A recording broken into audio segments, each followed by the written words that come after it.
Welcome to episode 49 of the Jungle Brothers podcast. It's me, Joe Worthington. We've got Paul Fotofili in the house. What's up? Tiara Ward. Hello. And esteemed guest and returning podcaster, Clint Hill. Thanks very much for having me, lads. Welcome. Very, very, very happy to be here. Pleasure. Welcome. We're talking about the journey of the young personal trainer today. We're going to delve into all things coaching. Clint's a bit of a guru in this PT game. So we're going to get into that in a sec. G. I wanted to mention a couple of things we've got coming up. We have our bushfire relief workshop happening on Saturday, the 8th of Feb. So by the time you're listening to this, that'll be happening on this Saturday. That will be a 3-hour workshop here at Jungle Brothers. Starts at 11:30, runs till 2:30. There will be all of the Jungle Brothers founders, us three, as well as the majority of our coaches, and we'll be presenting a fight, lift, move workshop. It's open to all levels. It's going to be a super fun day. We're going to pass on a bunch of good knowledge to you for whatever kind of training you're doing, wherever you're training at, you'll get a bunch out of it. And all of the proceeds will go towards the New South Wales Rural Fire Service as well as Wires. We'll just be splitting it down the middle and giving all the funds to them. We want to raise $6,000 and tickets are $65 as a minimum donation. So you can find the link for that on our Facebook page and also on our Instagram page. Just click the link at the top of our description and you'll see a button to go straight to it. It'd be awesome to see you there. Please share the word because we want to do our bit in trying to use our skills to get some funds for the people who need it because there's some communities that have been devastated. Second piece of info is that our next internship starts on the 19th of March. We do have one place left. So if you're interested in that, and maybe after listening to this episode, there's going to be a few things that you want to sign up for. You can drop us a DM or flick us an email and we can talk more about it. Let's get into it. Big Clint, thanks for joining us, man. Thanks for having me, lads. And again, as last time, I've ended up with the Little Miss Princess coffee cup. Extremely proud to be holding this esteemed piece of Tupperware. Yes. Famous. Some famous lips have touched that cup. It's true. Thank you. Mate, there's a bit been going on with you lately. Give us a little rundown. What's been happening? Yeah, well, okay. So I guess the lowdown, and we'll kick off with the controversy corner, if you will. So Lift Performance Centre, 2 weeks ago to today, actually.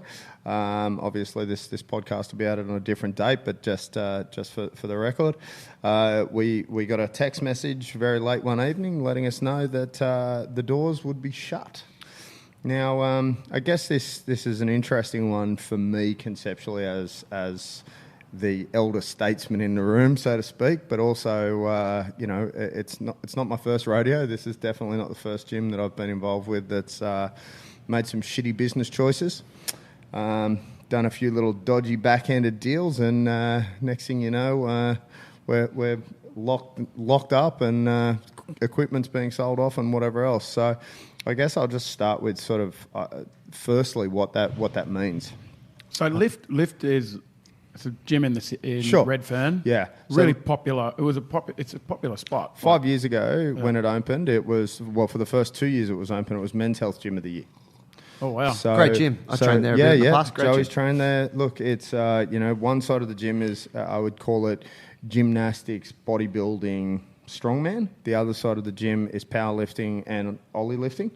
Had an Olympic lifting club, hugely successful weightlifting club and powerlifting club. 4 current Australian representatives on the powerlifting. Holy shit! Yeah, so we're not talking slouches at all. How many coaches there? So there were, I guess, PT-wise, so like PTs that also did some coaching, whether it be group classes, powerlifting classes, ollie classes, was 17. Wow. And then on top of that, there was an ART specialist, and then Which we have now. Yes, We've you stolen. do. Yeah. So so there's all kinds of things that start to get questioned, and the first one is, firstly, as a business model, how do you make these businesses work? Why can something like that fail? And is it predominantly ego, or is there something else to it?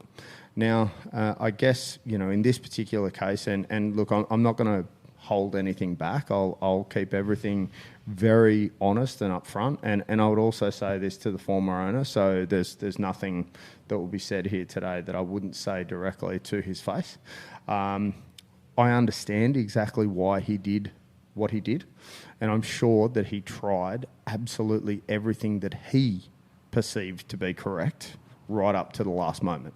Now, why I say the words he perceived to be correct is every one of us in this room and every one of your listeners would have been in a situation in their past where they thought to themselves, this is the way to solve this problem. Yet, if you speak to someone else, they would have solved it in a completely different manner. Okay, and I saw T's face earlier before we jumped on air, and something was said, and I won't repeat exactly what that was, but basically, I was shocked. T's face was shocked because it's not something that he would have done. But the point of this discussion is sometimes you've got to look at things a lot more globally. You've got to take away some of the ego. You've got to take away some of the things that you, I guess, perceive as your truth, and realise that someone else can have another truth. So what he attempted to do was keep the business running by changing the structure of the PT, automating some services, and doing a whole bunch of different things. Unfortunately, that didn't work. Now, if you come across to what I would have done and what potentially the others in this room would have done and whatever else, they would have thrown themselves into the business. They would have absolutely jumped on it. They would have gotten hold of every sales call, every cold lead, everything that they could possibly do. Now, instead, he went down the route of hiring a salesperson who was not someone who knew the gym industry. So look, there is plenty of opportunity for us to sit here and bag the situation. There's plenty of opportunity to, I guess, cut loose on the individual, but that's not going to solve any problem. Just for people who don't know what happened at all. Sure. So you got the text, the gym shut the next day is what Yeah, we're talking about. so, The doors closed, you got members, you got people working there, staff, etc. How many members? Relying on this So cake to eat from. Sorry. That was it. So 500 active members, How many coaches? 17. And 4 full-time staff. It's a lot of humans. Yeah, so we got the text message at 9:54 p.m. Please come in at 10 a.m. tomorrow to collect your stuff. We'll have a small, short meeting to explain from the insolvency lawyers what is happening. Boom, done. By 10:22 a.m. on the following morning, we were padlocked doors, and it's all she wrote, gentlemen. Wow. Clutching handfuls of chalk on the chalk bucket on You the know way what? out. What a dick. I'm such a dick. The only thing I fucking picked up was my own laptop charger. I could have taken any number of things and walked. And stupidly, I was so shocked. I picked Weights up. are heavy, man. Man, You don't carry that shit. Other people were sticking incremental plates in their pockets and bailing out the door. I'm not telling you who that was. Yeah. But I mean, it's funny, right? Because there's so many things that you think about, like, or maybe that you don't think about, but you're like, fuck. The organisation, like for the company to go down and for the place to close, it's incredibly sad, right? Yep. But then you also, and for us as business owners, like I guess we get that it's easy to fuck up. Right? Sure. That's totally a thing.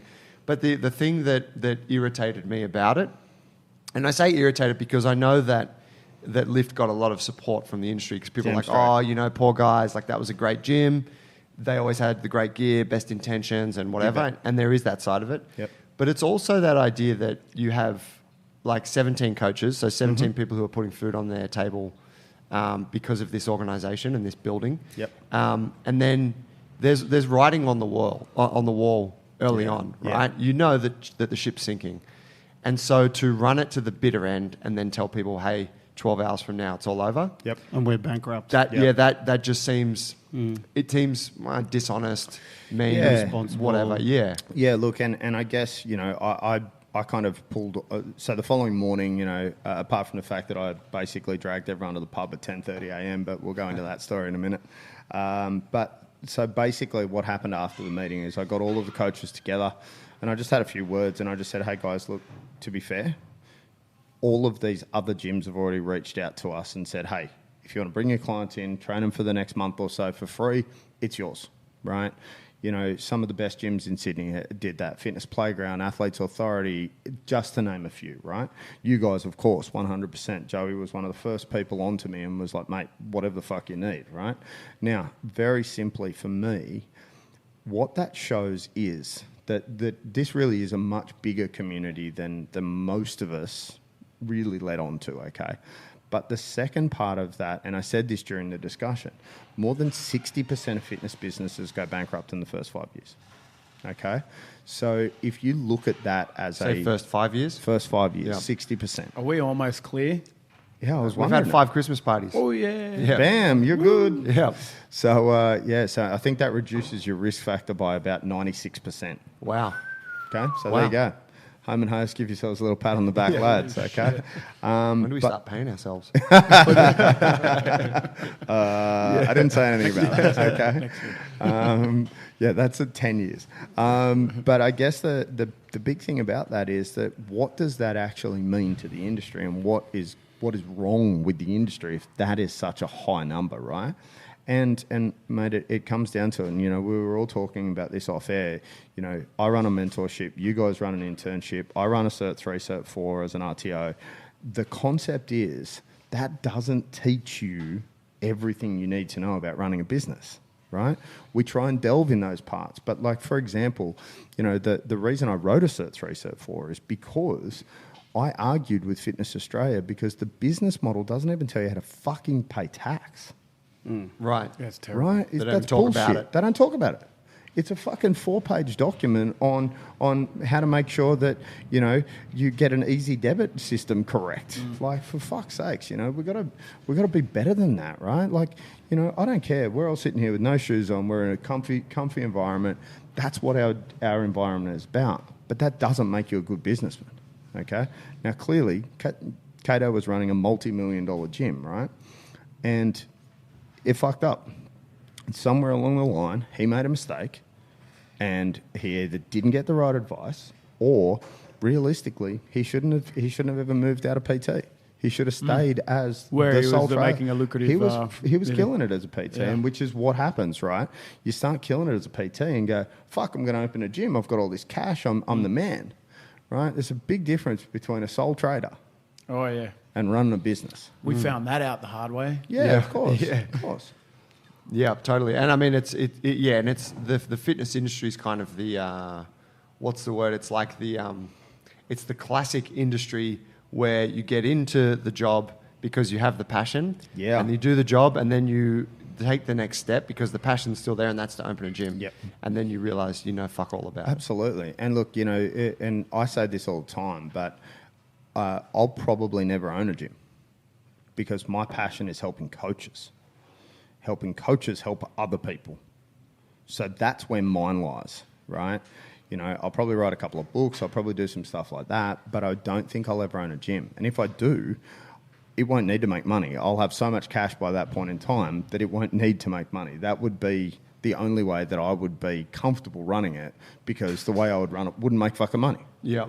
Okay, so that's, you know, and I mean, you know, you look at some of the biggest groups in our industry, you know, like, so Lift Performance Center has gone under with 500 members, 17 coaches, right? Someone like Keegan, for example, the Real Movement, when he lost focus on the Real Movement, he had to basically internally destroy it, because he then had to... They shut down now. No, they reopened, right? So the original model just didn't fucking work, right? He wasn't doing some of the right things. He wasn't giving the right advice. He just had it messed up, and he just didn't get the right business advice to be savvy enough to make it work.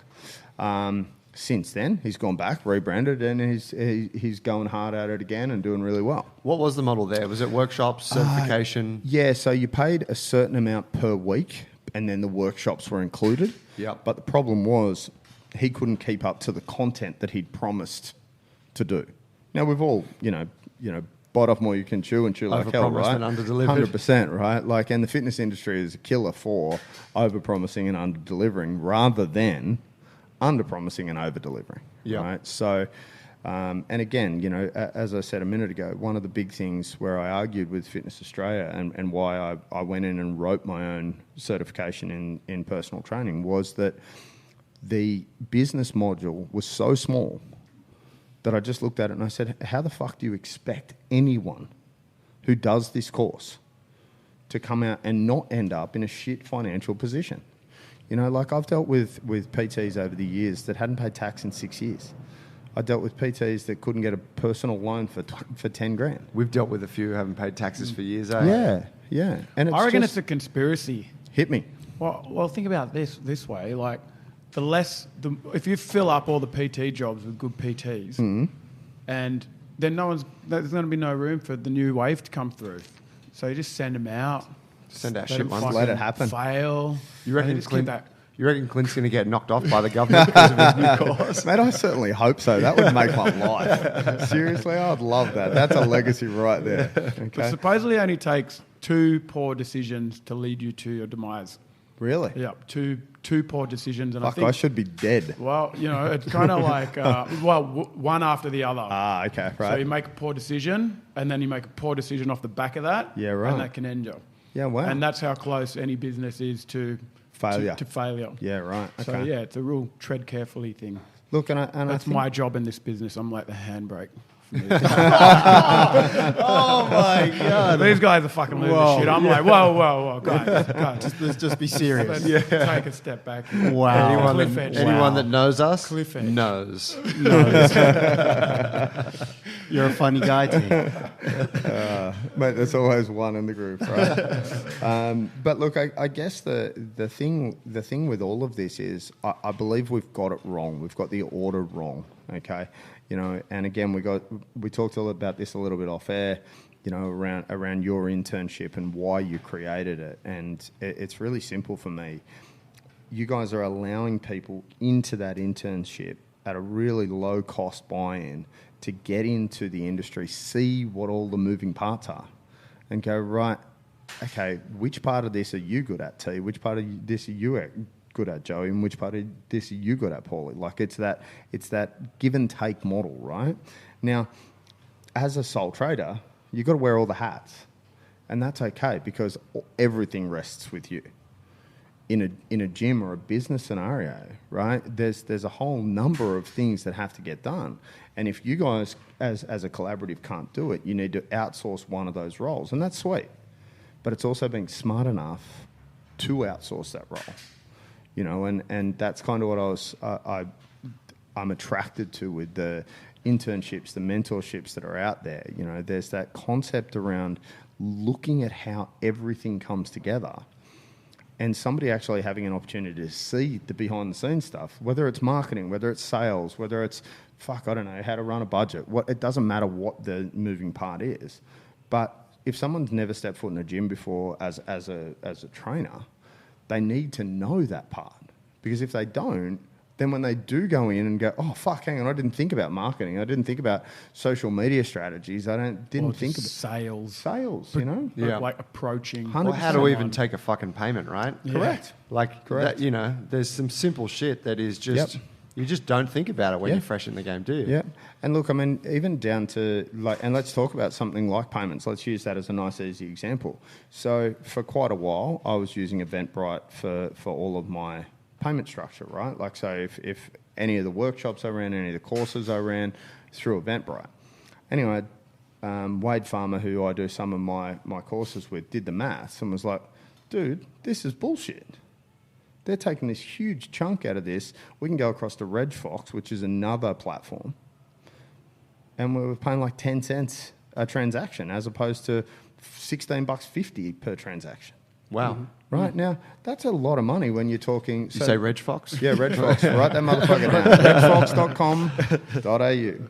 Now, and again, look, that's not my forte. If Wade was sitting here, he'd actually be crying, laughing right now. Back end, shit. Front end, amazing. That's me. Full stop, right? But I also know what I'm not good at, right? Who's Wade? Wade Farmer. So he is national performance manager for BFit.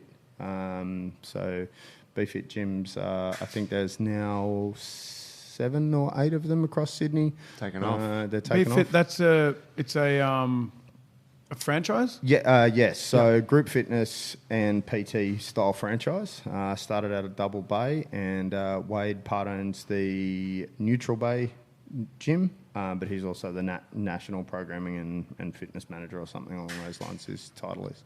But yeah, so I've done all of, I was Wade's mentor for 3 years. Yeah. And then helped him helped him make the decision to leave Chocolate Box, where he'd started his career, and head over to BeFit as their high performance manager or whatever the role is. Yeah.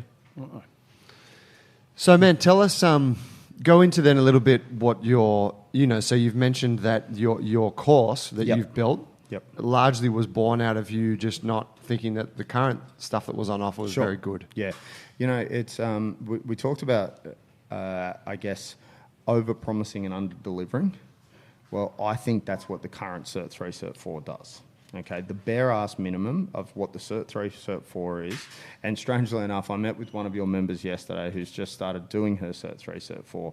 We were having a conversation, and she was telling me that she is currently, as she's doing the course, she's actually correcting their grammar and resending it to them. Oh. So we won't mention any names, but I'll just leave it at that. Now, does the name start with A and X? Yeah, it does. So I guess the simple part of all of that is that for me, that's what I found. When I looked at it, I was like, you've got to be fucking kidding. This is not good enough to send someone to you're literally sending them to the wolves. You might as well, cut their leg and just throw them into a pack of wolves. There's literally no chance of survival with the low budget shit version of the Cert 3, Cert 4. And we've all heard it before, and probably each of us in this room, including myself, have said to people, pick the cheapest fucking course, get it done, and get on the gym floor as quickly as possible, because that's where you're going to learn. Yeah. That's a bullshit fucking Said attitude. it so many times. That is so shit. That's like me saying to you, hey, Joey, you ever driven a car? No, sweet. Here's the keys, mate. Off you go. Like, for fuck's sakes, would you do that to someone? So I guess, that's where that started. So I rewrote that first business module. Just to clarify for folks, sorry. Cert 3 is your group exercise instructor certification. At the moment, right? And then Cert 4 is your personal training certificate, right? Yeah. So anyone that's working in the industry needs both of those qualifications in order to, become a personal trainer. Yeah, correct. Now, I've said that to people that have come on with us. Yep.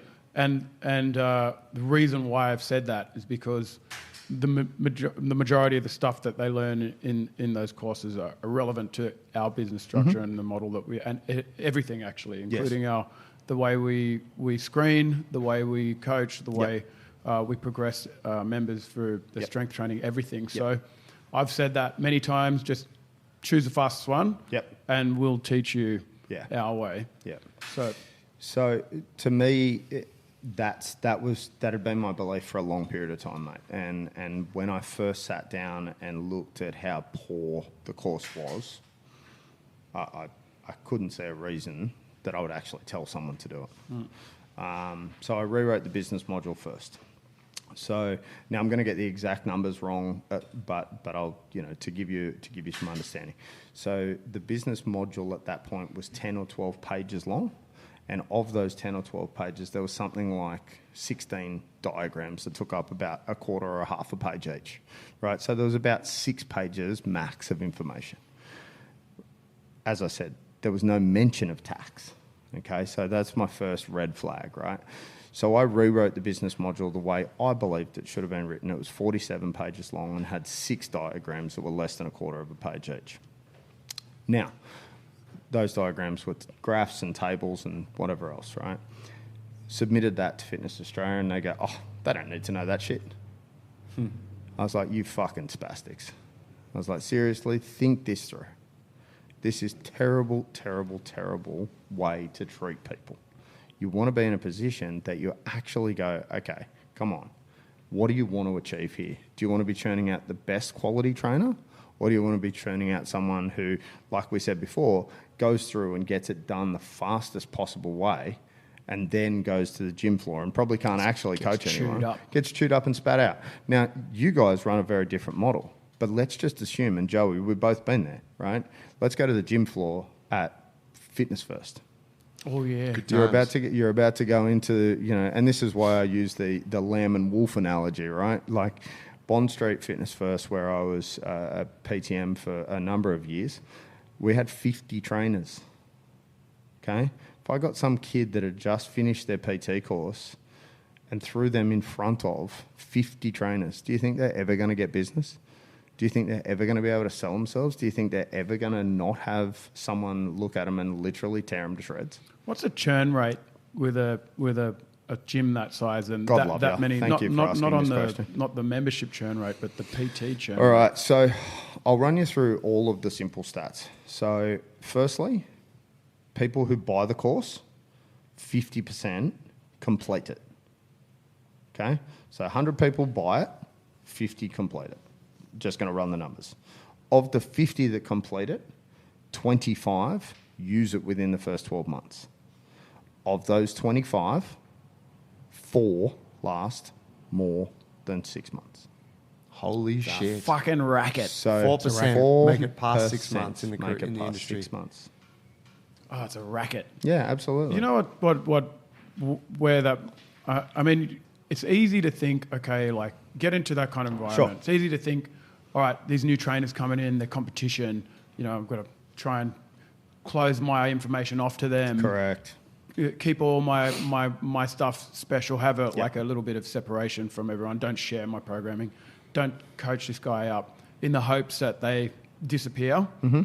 But then in that time, that PT's already blown 20 leads in the gym. Yep. And destroyed any relationship between that particular member and their perception of personal training. Yeah. Whereas if that particular coach had the other coaches and everyone in the gym supporting them and getting them to a position where they could be established, then they burn less leads. Everyone's making a good income, and you're reflecting a quality or a level of coaching. I used to say that as a whole. Yeah, I used to say quite regularly that if a PT came into a gym and there was PTs not PTing, so the other PTs that were a part of that gym, if they weren't PTing, leave. Yeah. And they're like, what do you mean? And I said, you actually want to walk onto a gym floor where at all times of the day there are people PTing someone. They're like, why? That means it's too busy and blah, blah, blah. I said, no, that means that becomes the common perception. It's the culture there. It's the culture, right? Now, Bond Street was interesting when I started, and I'm going to use that as a nice, easy example, because when you've got 50 trainers, it changes your perception on almost everything, right? So I remember, some young trainers going, oh, but it's so hard to pick up leads. And I'd say, rightio, so see that guy over there in the green T-shirt. What would you walk up and say to him? And they go, oh, I'd walk up and go, oh, mate, I see you doing chest. Is that what you're training today? And I said, bump on. They've heard it 50 times, man.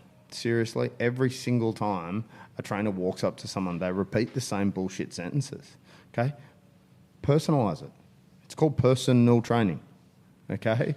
So if you see someone's got a cool haircut, say, hey, man, cool haircut, walk off. Next time you see them, have a chat. Oh, hey, man, how you doing? Right? The common perception is that you must make a sale day one, right? I've got some amazing sales stats around PT, and one of the best ones is that most people buy between 18 and 16 touch points. Okay? Buy between 8 and 16 touch points.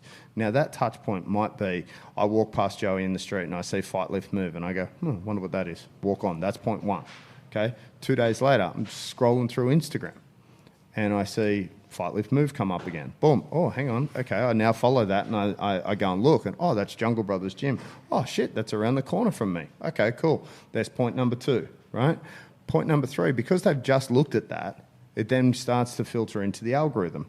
Next thing you know, we're looking at it on Facebook. Okay, there's 3 touch points. Boom. Then next thing you know, we follow it, right? Then all of a sudden we find out when we follow it, we've got 7 mutual friends.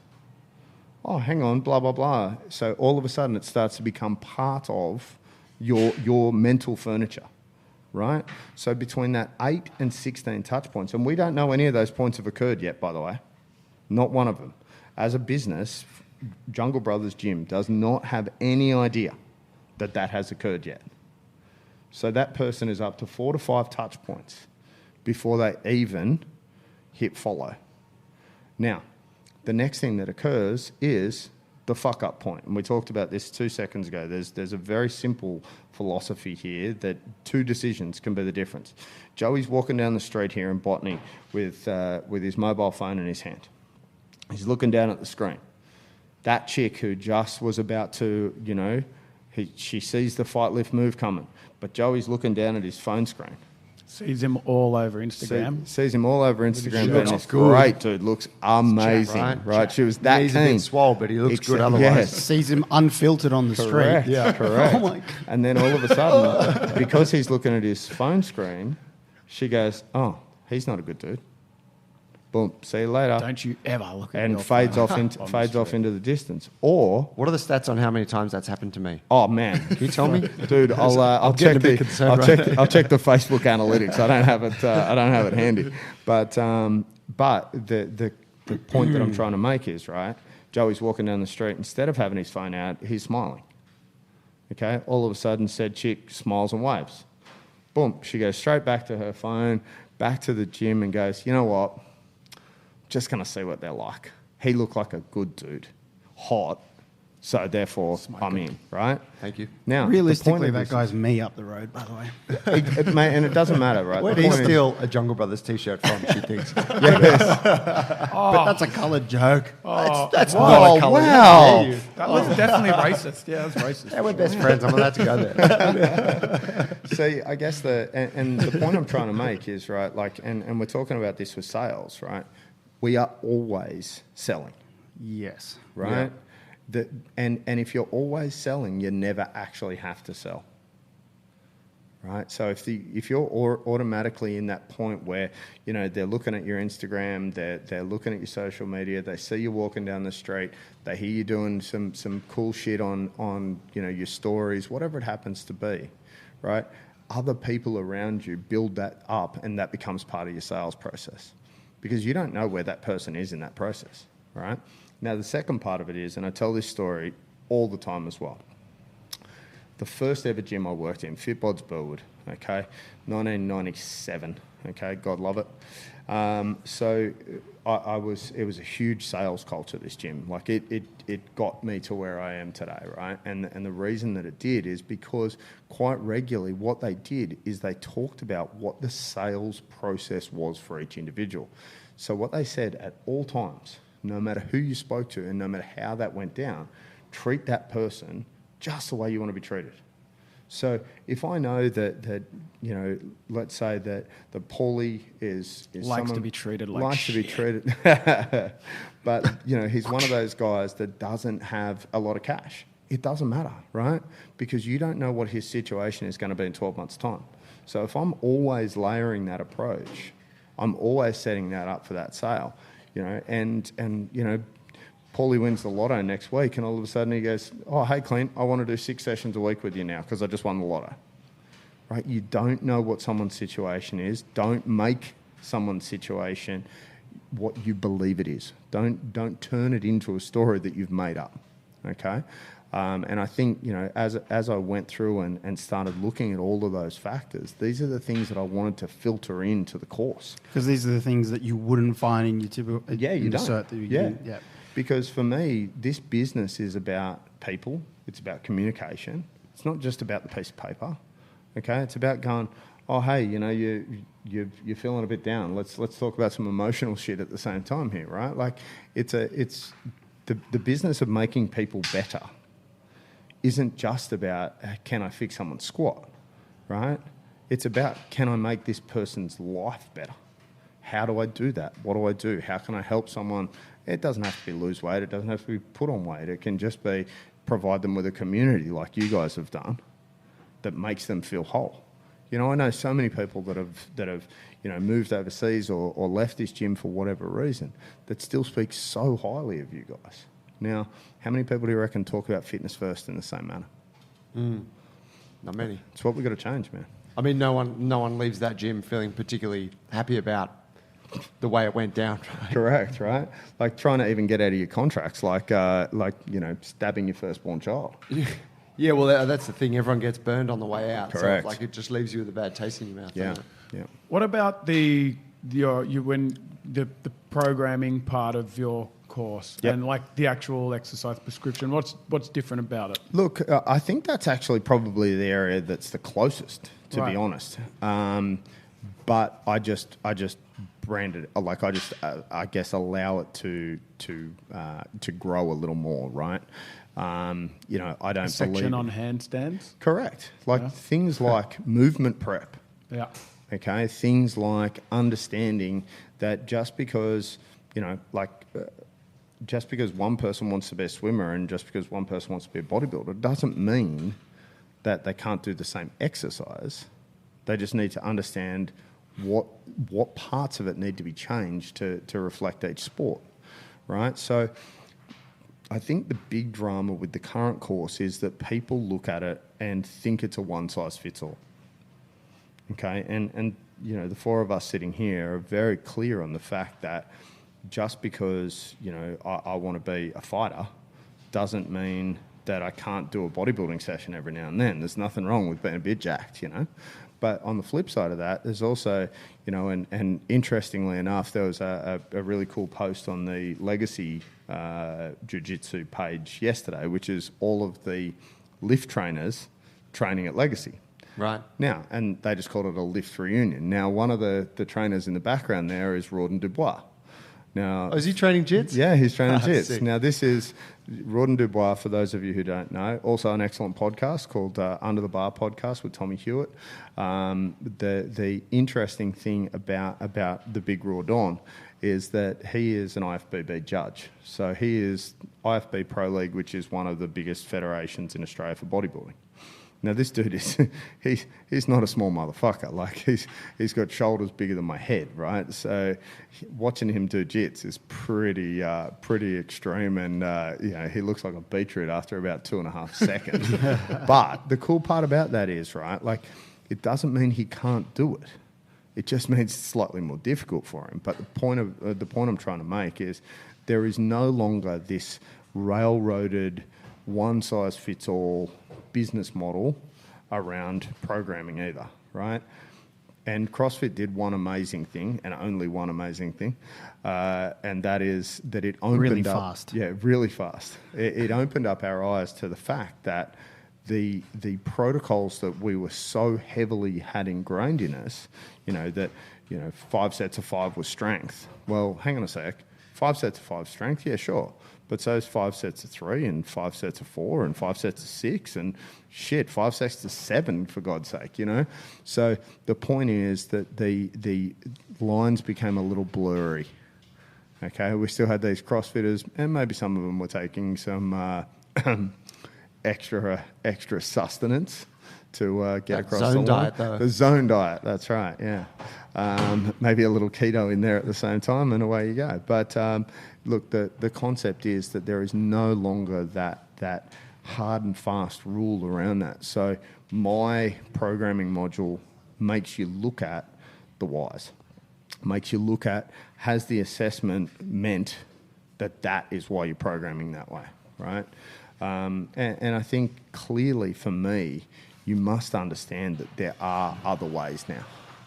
So, yeah.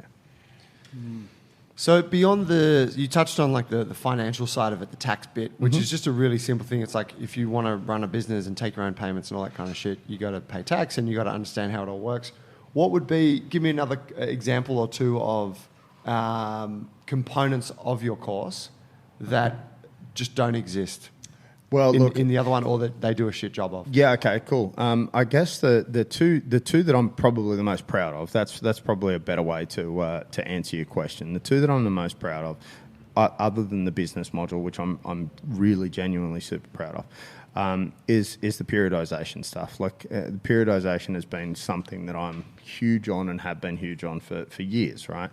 I believe heavily that everyone should be treated like an athlete. It doesn't matter whether your goal is to lose 10 kilos or your goal is to fight in the Olympics. It doesn't matter what your goal is. Treat everyone the same way. If you follow that same methodology, therefore, it falls into a process that you have for everyone. But my periodization module, super pumped about that. Like that's something that, you know, I go into some of the history. Because I'm a firm believer if you don't know where our industries come from, you're kind of doing a bit of a disrespect. And there was an excellent podcast that I listened to just a couple of weeks ago before Christmas with Joe Rogan and Pavel Tsatsouline, which is the kettlebell god. And so Pavel talks about the fact that in his programming, you do the same weight for about 6 weeks so that your bones, your tendons, your ligaments, and your muscles actually get an opportunity to customize to that weight before he'll allow you to overload. So his progressive overload structure is slow as shit. But the point is, right, and why I'm bringing that particular point up is that I think far too regularly we've got this hard and fast rule that says, every week we put 2.5 kilos on the bar and we just keep going that way until we die, right? The point is, and what should be understood about our industry is that with periodization, the only thing that matters is, did you get to your goal? The 4 of us could have 4 totally different methods, and Joey and I had an excellent conversation over the phone the other day about a member here at Jungle Brothers that is going through some stuff that they're trying to get to a particular place in their career. Now, there's so many different methods around the programming that could have been used, but the periodization says that the day that she needs to complete this particular event doesn't move. Now, she may or may not make that. She may or may not win or lose. It's the same as a grand final. It's the same as a fight day. It can be whatever it happens to be. But you program backwards from that date, not forwards to that date. And that's why periodization is so important to me. And I really go into a lot of depth around that to give people that really solid point of difference in the industry. The second one, I think, is actually the recovery and nutrition modules.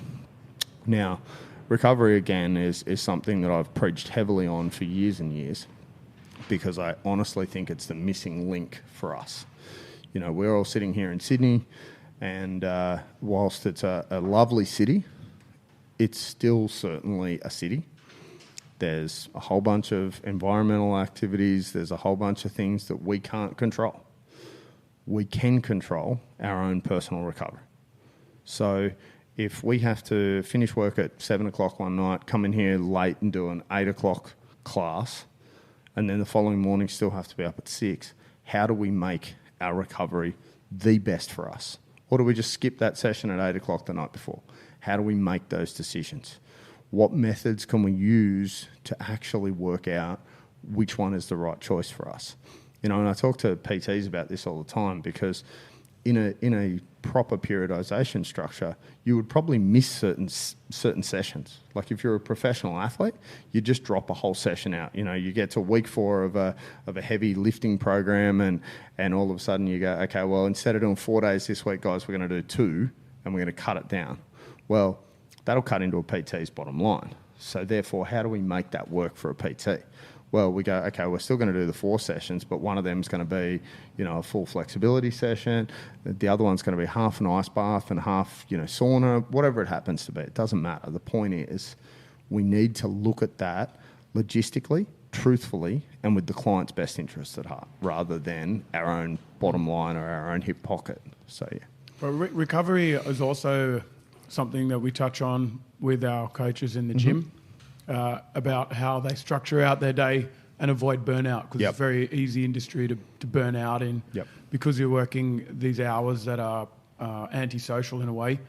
You're either working when people aren't working, and if you start building your client base in the morning and then at the evening at the same time of day, and I think every PT on the planet has done this, where their day is turned into like 16 hours or 13 hours, and then you get this tight turnaround and you're up the next morning, and before you know it, you look like shit and you feel like crap. And you're snapping at all your clients. You're still trying to sell health. Yeah. Well, I guess there's 2 things there, right? Like, so the first thing that I'm finding is that, and I'm gonna sound a little bit pig-headed as I say this, right? But I didn't have some of those issues. I worked too much and because of my age, right? Like I was a PT before half of the people listening to this podcast were born.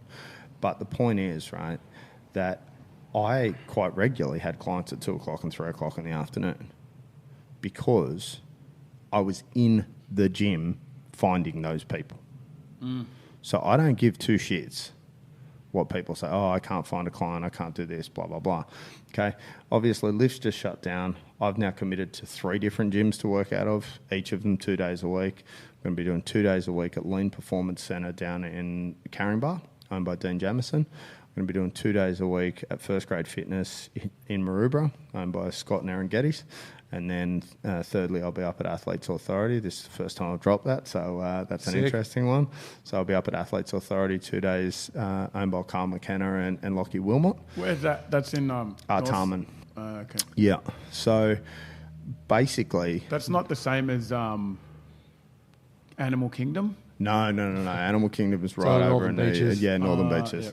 Yep. No, Athletes Authorities shan't be going there. focused on athlete development. Yeah. Quite cool. Really cool niche. Yeah. Now the reason that I'm sort of saying that is because like my client structure means that I have set up my day that I can work at 1, 2, 3, 4 o'clock in the afternoon. I don't have to do all the 5 a.m.s and the 6 a.m.s every day religiously. But that's also because I've put in the time to get those hours filled. And I talk to people about this all the time, right? If there's a guy across the road here in Botany that is coming to the gym at 6 o'clock and he turns around to his boss and says, hey, I want to go at 2 o'clock. Well, his boss has got 2 options. You can either say yes or no, right? Now, the reason I'm bringing that up is I don't think people ask questions enough. I don't think they communicate well enough about what they want, right? If I say one more fucking PT sitting on the grassy knoll at Bondi, I'm going to glass someone, okay? It's not the way to get business. Okay, sure, you might have better set of abs than me, sweet. All 3 of you do, so that's absolutely fine. But the point is, I challenge just about anyone that I would be able to pick up clients faster because firstly, the amount of service that I give, and that's a huge part of this industry, and I think it's one that we drop all the time. The second one is I'm available 24/7. My job is other people's health and well-being, as are you guys. But we all want to structure our business to suit ourselves, which is perfect. But I don't think people understand the methods to get that done properly. So it sort of, I know I've answered that question in a sort of roundabout way, but for me, every time we say, it's too hard to get clients between 1 and 4, well, guess what? You've just fucking manifested that and made sure you're not fucking getting clients between 1 and 4. Plus you're at the beach in those hours. Where you're going to find someone. Do you know what I mean? Totally. So be legit, right? But no one tells you that in the beginning, right? Damn straight. And you're like, well, I got to just take what I can get. Yeah. And what I'm getting is the gym is busy before work, the gym is busy after. So I'm going to take those. Yeah, you bet. Whoever I can catch. Yep. And before you know it, you're in that cycle of exactly like T described before, early mornings, late nights. Yeah. And you feel like a slave to it. Correct. And that's when you start hating the industry. That's when you start treating people like shit. And that's when you start doing dumb shit. Shit job. And I just say to everyone all the time, if someone is an energy thief, get rid of them.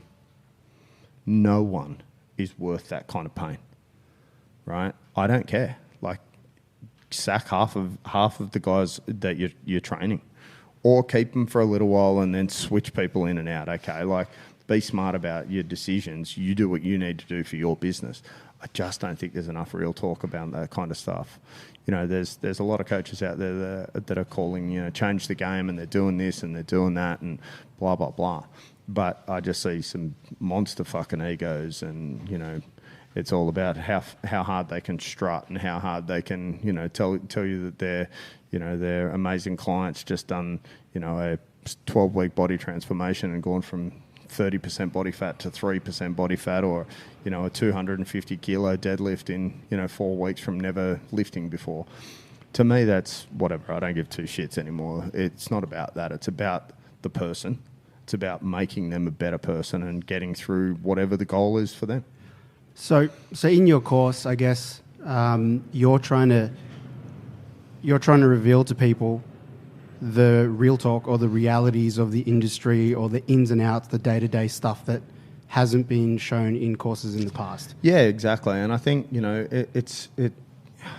for me, the whole concept needs to be look at what the person wants to achieve, right? So, As in the coach going into the industry. yeah, because instead of, like, I train a couple of bodybuilders, I train a couple of professional athletes, I train a shitload of other PTs, right? I don't train that many regular, normal people these days who just come in and want to lose 5 kilos or whatever it happens to be. I get the extreme cases, but I started out just where everyone else did, with average Joe that's, going to get married. Average about Joe, mate. Nothing average about Joe. Sorry about that, champ. So, but that are going to come into the industry because they'd never been into a gym before, but they're about to get married in 16 weeks, right? Like, we've all been there, okay? And that's where the bread and butter comes from. But you still need to be legit and truthful around what you actually want to achieve, because it's your business in the end, right? I wanted to ask, so is your course all done online? Or, Yeah. or how is it? What are the options there for someone wanting to do it? So if it is online, most of these courses, mine included, has a work experience Yep. part. Yep. And that's where you tend to cross into an actual facility and out of your laptop in your Yep. little hole. Yep. And, hopefully in that experience is where you get to talk to real PTs and find out a little bit. And often you don't, Yeah. because they're not in there with a good set of questions or homework given, like find out X, Y, and Z. It's just Yep. like go spend some time and people just sign a little time Yeah, sheet. look, and I guess the crucial part of this for me is industry experience needs to be good industry experience. So how do you weave that into All right. your So thing? so firstly, industry experience starts day one with me. So you can't just go and sit down and hammer out 20 units of the course and close the books and go do 10 hours of face to face. Your mate Bobby, who's a PT at Fitness First, signs off on it and says yeah, he sat with me and did this. There's actually videos that must be submitted, and you've actually got to interview another PT. Plus, you've also got to sit down and go through a series of things that you've got to show yourself coaching. Now, the point there is that, again, industry standard, that's well and truly above it, okay, which is just mind-blowing for me. I can't believe that we're still in 2020 having a discussion that people don't have to get that kind of hands-on touch point for industry experience, right? So what I've done is I've gone to the gyms of the people that I already know and said, guys, I want to try and make the industry better. The only way to do that is make sure that you guys are available to help this person who is a good fit for your gym. So when someone starts my course, unless they've come to me from an exact facility, my aim is to actually already start grooming them down the path that they want to go down. So, let's say that someone comes to me and says, hey, look, I'm currently training at Fitness First. This is what I like doing. I want to be, a competitive bodybuilder, I will focus their training and the person that I contact to try and take them on for their actual physical hours. Oh, so you help to set them up. I help to set all of that up. Okay. Yep. Because I believe that's one of the biggest issues that occurs. If one of us were doing our course, the aim would be to target the actual gym that eventually you want to work in. Yeah. Because if you get that touch point and you don't like it, well, then you still have an opportunity to go elsewhere.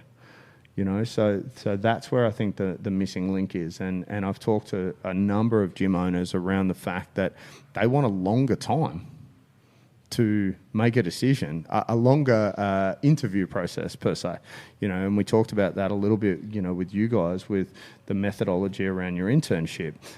The 12-week internship, they go through that process. If they're a member, they get that for half price. That's already an amazing option for you guys. But at the end of that, you've done 12 weeks of mentoring with this particular person, and as an internship, you then get the opportunity to shortlist that person for a coach at your facility. Now, that's one of the best systems I've ever heard. Okay, obviously they've got to have their Cert 3, Cert 4 to get through that process, which is fine, which is obviously where someone like me comes in, give them that opportunity, but I feed them back to that group. So going back to what you're saying about this specialising in a way, Yes. no matter, Sure. how would you groom a coach for JBs? Great question, man. Look, apart from the fact that I tell them to run a mile, I want to make sure that they understood that every gym is unique, right? And somewhere like JB's, you walk in here, and again, as I walk in the door, I see a coach really intent on his client. Now, I didn't know that particular coach that was downstairs today. It's not someone I've met before, but I watched the way he coached for a couple of minutes just before I snuck upstairs. Now, I do that in every gym I go to because I want to see what's happening in that facility. But the first thing that I would say if I was going to groom someone for this particular gym is I would want them to understand all of your classes, okay? They don't have to be good at it. They don't have to be a great fighter. They don't have to be the best movement practitioner. They don't have to be some swollen sexy, okay? But what they do need is that open thought process. They need to be genuine. They need to be caring, okay? You can't walk in here without seeing how much you guys care about your community, right? The photo on the wall here is your first ever Christmas party. I remember that photo so well. I remember how much you boys party on those particular nights. It might be one time a year offer these days for the three of you, but it's also something that, we're sitting here in January talking about your Christmas party in December, right? So the point is, this is not a short-term facility, and I would hazard a guess to say that if I compared the stats of how long somebody stays here to the stats of how long somebody stays at another gym, you guys would definitely outweigh a lot of gyms. Oh, okay? yeah, we're very low churn rate with trainers. Yeah. So the point is, and why I'm sort of saying that is that I believe that it has to be unique to that person, right? And as I've said to Joey in the past, and we've talked about this, in depth, that the best place to get a particular trainer from is a gym. If they're already a member at that gym, there's actually a good solid chance that person probably would like to be a trainer at that gym. That's what's instilled their enjoyment and their want and their need, right? And, if I get a guy who's come across from CrossFit, right, teaching them the anatomy and teaching them the human biomech stuff and whatever else, they're not really interested in that, but they need to know it. So it still needs to be enjoyable. It still needs to be fun. So as we said a minute ago, T, that the concept around what you're looking at here is a very different idea to others. And you've said before, hurry up and do the fastest possible course so we can get you in here, right? I don't want that to be the case anymore. That's how I want to change the game. I want gym owners to be proud of the course that we present. Okay, and even if you don't agree with the assessment method, you should go, you know what, that's not bad. It's just not the way I want to do things, right? So it's like I said before when I was trying to be, I guess, understanding of how the situation occurred at Lift, why that occurred, right? It's not perfect. Nothing's perfect. Everything's evolving, okay, and we all should be, okay, whether it's the way you treat other humans, whether it's the way you do a course, whether it's the way you want to be seen as a coach, whether it's your own personal education, what you're reading, what you're listening to, what you're believing in, you need to get outside of that circle and see other methods before you can choose the one that's perfect. Okay, and I say this all the time, right? Like, if you guys, haven't done a course, not this year, within the last 12 months, that is totally outside of what you agree with, then you're letting yourself down, okay? If all you're doing is courses on fighting, on movement, stuff like that, then you're letting yourself down. Get out there and do a Lane Norton course on some of the nutrition stuff.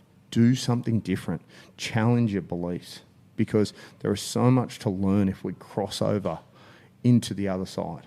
Okay, and I don't mean into the other side by, just looking at other bodybuilders or other areas of fitness. I mean actually get out there and go to a business course. Go do something totally different that isn't, completely, concentrated in the fitness industry. Yeah, it's very cool. nutrition. Did you go into nutrition as well? Yep. Still run. Unfortunately, the guidelines are still the current guidelines. Do I particularly agree with them? No, I don't. But do I believe that that's an essential starting point? Yes, I do. Do we go into nutrition into our internship? I don't think we do we? No, we touch on what the JB values around it are. That's in the book. Can I ask just so I'm aware, like what are the JB values? I believe there's 4 or 3, but in summary, know how to prepare and cook food. Yep. That's the first one. So have a good relationship with it. Second is to eat seasonally, and then third is to eat real food. Cool.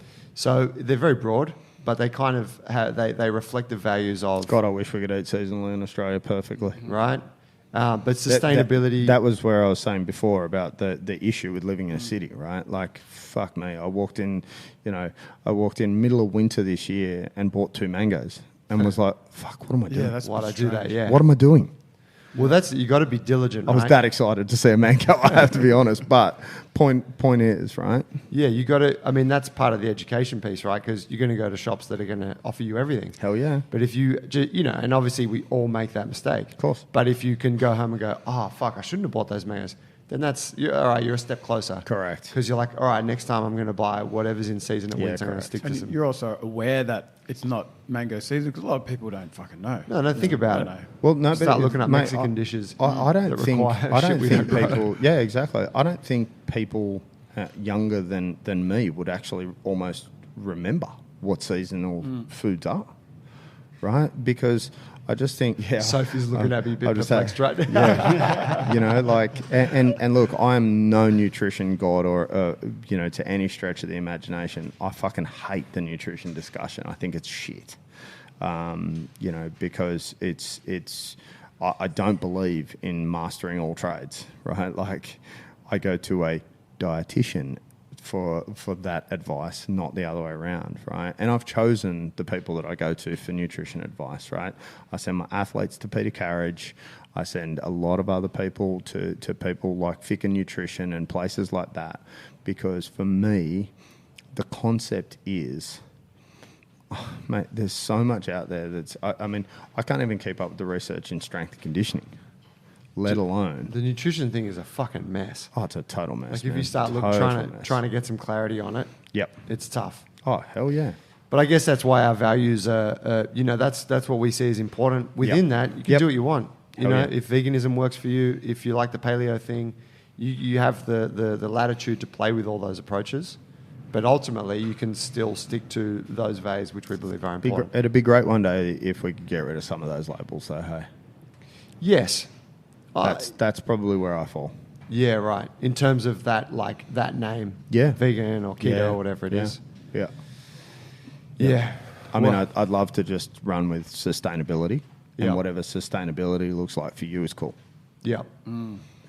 Yeah. Yeah, on a number of different On a levels. number of different things, Wow. dude, yeah?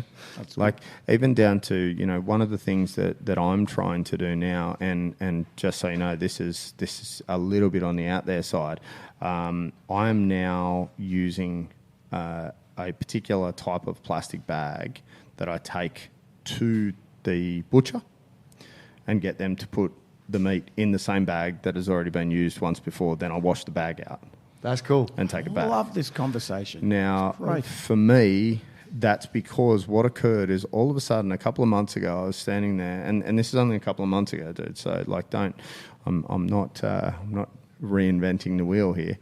But I was standing there a couple of months ago, and I looked at my recycling bin. I was like, Jesus Christ, look at all of those plastic containers from fucking my gross. chicken thigh fillet, my fish, my steak, my this, my that. And I was like, what the fuck am I doing? So I did some research and I found this little cool plastic bag that I can reuse. And away you go. Just wash the motherfucker out and away you go. It's cool. Yeah, something that you just like, Yeah. and you're like, oh, well, how else am I meant to buy meat? Yeah. Well, you can actually buy it another way. You can have a crack. Yeah. Okay. So, yeah, that's mine. There you go. There's my genius nutrition tip. T wants to let loose. Oh, no, I'm not going to Mate, so look, I guess, in kind of wrapping it up, we've talked about your course. Yep. Which launches when? The 14th of Feb. Okay, so we're 2 weeks. Happy out. Valentine's Day to all. Very cool. Yeah. Very nice. Get your partner the ultimate gift this Yes. Valentine's Day. The gift of health. And we've touched on the internship that we run. Yep. What do you think what are the steps for the young person that's listening to this, that's like, yeah, I want to get into that. Maybe Cool. I don't know if I want to be a coach, but I know I'd like to do some study. Yeah, cool. All right, so I have a free Facebook group, and then I have an online mentoring group as well. So the free Facebook group is a real touch point for anyone in the industry, because I genuinely believe that we've got to start giving back, man.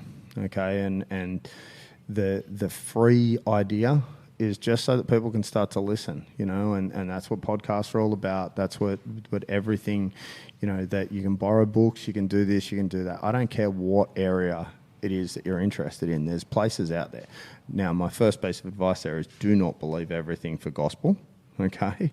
So what T will say about nutrition and what I'll say about nutrition and what someone else will say about nutrition, you can't just believe one person and just go down that path and then start spouting that as the truth, okay? Because I've changed my mind 100,000 times on certain different things. So let's to start with, just tread carefully, okay? Be open.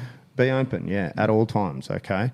And I think, firstly, that those mentorships, those internships, everything like that is so important, and you need to really work hard at understanding that that's the starting point for anyone in the industry, okay? Do those things. Start to work out where you want to be. Follow the right people on social media, okay? So follow some of the wrong people too, because, the number of times that I have learnt stuff by watching some muscle-bound numbnuts say something that's utterly ridiculous.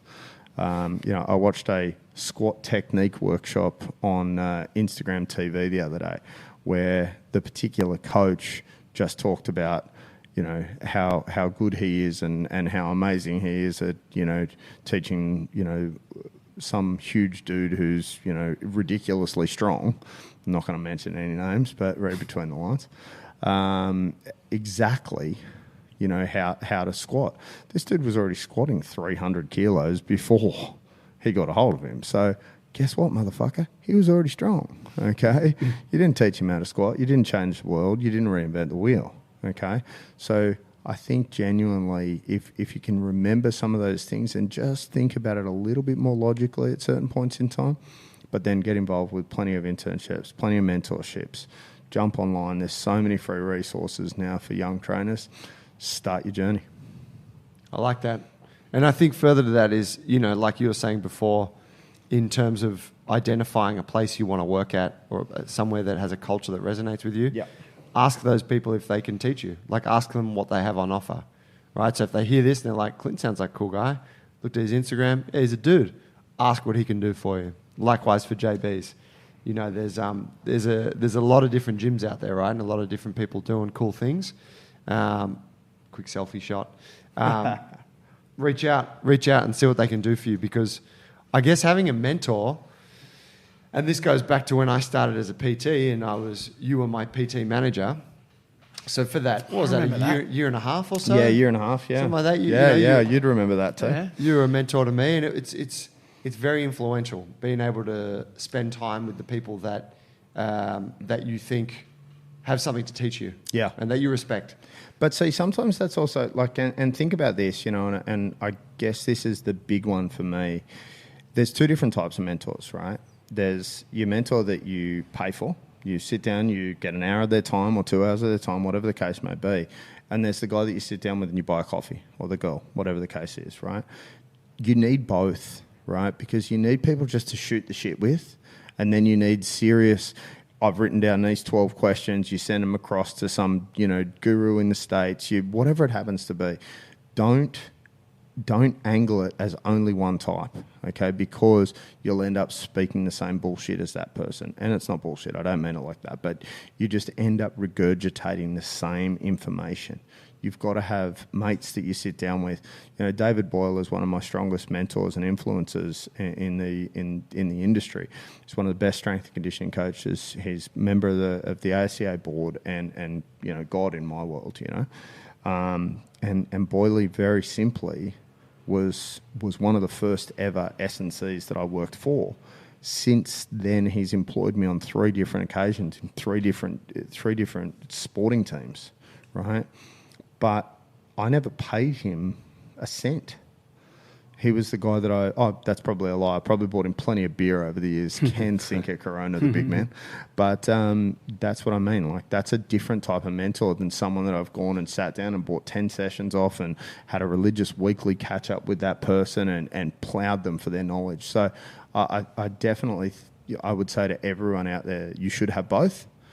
Most mentors you probably should last with for 6 to 12 months and then move on.